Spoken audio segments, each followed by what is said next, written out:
Ya, jadi rasionalitas itu konsep yang ada dalam ilmu ekonomi, di mana setiap orang tuh asumsinya rasional. Nah, ini yang perlu kita gunakan. Jadi waktu kebijakan ini dibikin, asumsinya setiap orang tuh rasional. Rasional itu apa?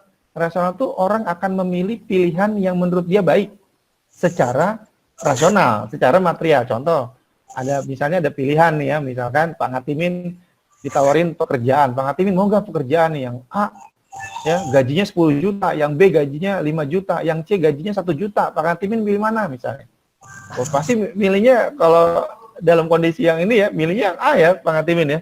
Yang gede lah, Pak. Iya, yang besar itu berarti ya. Itu artinya kita adalah makhluk yang rasional ya, makhluk yang rasional. Ada yang nggak rasional yang seperti apa, Pak? Ada yang nggak rasional. Contohnya apa? Bapak Ibu pernah mendengar, pernah melihat guru-guru, saudara-saudara kita, kolega-kolega kita yang mengajar di pedalaman ya sebagai guru honorer yang dibayar cuma 300.000 sebulan. Itu pun kadang dirapel, kadang enggak, ya kadang nggak dibayar.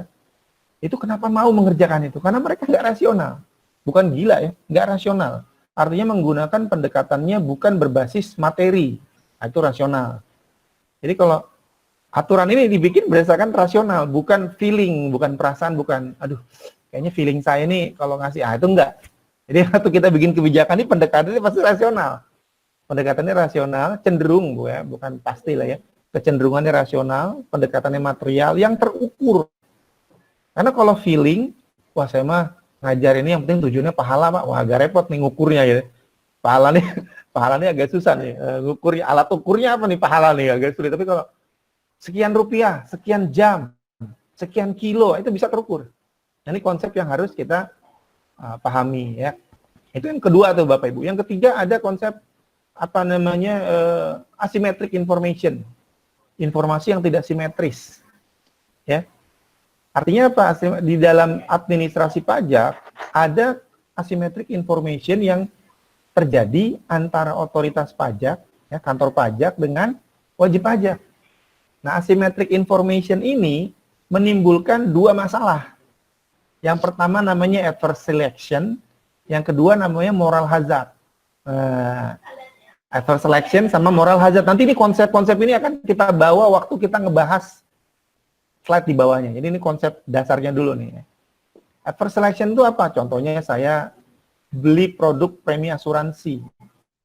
Ya mohon maaf kalau di sini ada yang asuransi ya Bapak Ibu ya. Contoh saja nih. Saya akan bilang saya sehat. Oh Bapak sehat? Oh iya kelihatan masih segar, bugar ya. Walaupun mungkin gigi sudah agak rontok, rambut agak rontok misalnya. Ya. Ini sehat nih gitu ya. Nah maka petugas asuransi akan lihat, wah ini Pak Ferry ini berarti premi asuransinya kecil, murah. Saya ngakunya saya sehat, padahal mungkin gitu ya, banyak penyakitnya. Itu namanya adverse selection. Yang kedua moral hazard. Begitu saya sudah deal, saya bayar asuransi, bayar preminya, perusahaan asuransi sepakat, saya sudah merasa, wah sakit apapun saya akan diobatin. Kira-kira saya pola hidupnya akan sehat apa enggak nih Bapak Ibu? Cenderung akan cuek. Saya makan sembarangan aja. Saya nggak mau olahraga. Kenapa? Nanti kalau saya sakit, udah dibayarin sama asuransi. Itu namanya moral hazard. Nah, konsep tentang asymmetric information ini juga banyak digunakan di administrasi pajak. Nanti akan kita lihat gimana konsep asymmetric information-nya ya. Baik Bapak Ibu, kita lanjut ke slide berikutnya ya. Nah, ini mungkin kita tidak bahas satu persatu nih. Mohon maaf Pak, ngatimin waktu saya sampai jam berapa ini Pak? Jam 12 Pak. Oh, jam 12. Sudah berikut diskusi itu. Oh, sudah. Berikut diskusi. Oh, sudah termasuk diskusi. Ya, baik Pak ya. Baik, berarti nanti mungkin nggak semuanya kita bahas ya Pak secara detail ya Pak ya, mungkin garis besarnya. Ya. Nah, kemudian peraturan perundang-undangan mengenai insentif pajak ini apa nih? Masuk ke slide berikutnya, izin Pak Moderator. Ya, yang terkait dengan pandemi ini sebetulnya yang dikeluarkan ada beberapa ya. Dan sebenarnya kalau kita bicara insentif, pemerintah atau negara ini memberikan insentif pajak itu sebetulnya cukup banyak gitu ya, lebih dari yang ada di slide yang ada di hadapan Bapak Ibu sebetulnya gitu ya. Tapi ini yang terkait dengan yang terkait langsung dan sekarang sedang happening, setidaknya ya, saya bilang setidaknya karena bisa jadi mungkin ada aturan yang saya belum baca atau mungkin nanti gitu ya keluar aturan baru. Gitu. Setidaknya ini ada PMK 23 ya, awalnya PMK 23 tentang insentif pajak untuk wajib pajak terdampak wabah virus corona. Nah, ini ditetapkan 21 Maret 2020 ya. Berlakunya 1 April 2020 ya. Kemudian PMK ini direvisi ya, dihapus gitu ya, diganti dengan PMK 44 tahun 2020. Ya. Ini tentang insentif pajak untuk wajib pajak berdampak pandemi coronavirus disease 2019. Ini agak beda judulnya ya. Kalau yang di PMK 23 ini cuma corona saja gitu ya. Kalau yang PMK 44 ini udah nyebutin COVID gitu ya. Kemudian yang berikutnya PMK 28. Nah, PMK 28 ini ya, ini tentang pemberian fasilitas terhadap barang dan jasa yang diperlukan dalam rangka penanganan pandemi. Ya, ditetapkan dan diundangkan 6 April. Oke, kita lanjut ke slide berikutnya, Pak. Nah, ini kalau kita lihat bedanya apa gitu ya. Seolah-olah kok kayaknya sama aja sih insentif gitu ya. Saya juga coba pelajari beberapa kali gitu ya. PMK 23 yang diganti atau direvisi dengan PMK 44 tahun 2020 ini memfokuskannya pada wajib pajaknya. Ya, jadi pada wajib pajaknya nih, pada istilahnya the doer ya, siapa yang melakukannya gitu ya. Secara langsung fokusnya ke situ. Nah, sedangkan untuk PMK 28, dia fokusnya pada transaksi barang dan jasa. Pada transaksi barang dan jasa. Nah, tentu pergerakan barang dan jasa ini juga nanti dampaknya ke orang juga kan gitu ya. Karena pajak itu memajaki orang. Ya, Bapak Ibu ya. Pajak itu yang dipajaki orang walaupun melalui barang. Contoh kita beli barang kena PPN. Wah, barangnya kena pajak. Tapi secara substansial sebetulnya dipajaki bukan barangnya tapi kita kan gitu ya. Kita beli makanan, kita beli handphone. Kena pajak nih, PPN misalnya 10%. Wah, handphonenya kena pajak. Sebetulnya dipajakin kita tapi melalui barang dan jasa gitu ya.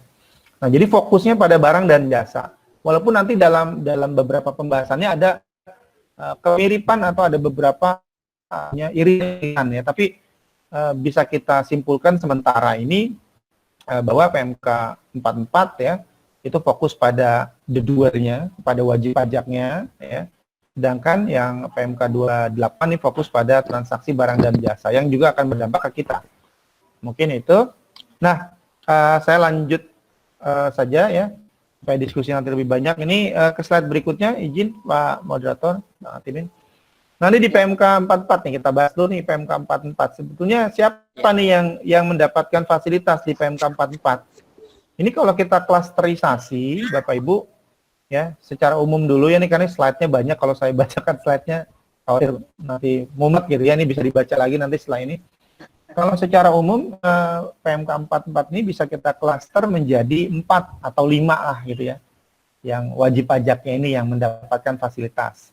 Pertama itu wajib pajak yang bekerja dari satu pemberi kerja gitu ya, atau pegawai lah gitu ya, pegawai ini ya. Jadi pegawai itu dia merupakan subjek pajak yang mendapatkan fasilitas insentif berdasarkan PMK 44 ini. Ya, ini ada syaratnya nih kalau kita lihat di handout ya. Syaratnya apa namanya, pegawai yang memiliki NPWP, dia masa pajak yang bersangkutan menerima atau memperoleh penghasilan ya. Yang kalau disetahunkan, yang kalau dihitung secara setahun itu tidak lebih dari 200 juta. Nah, ini patokannya kata kuncinya itu ya.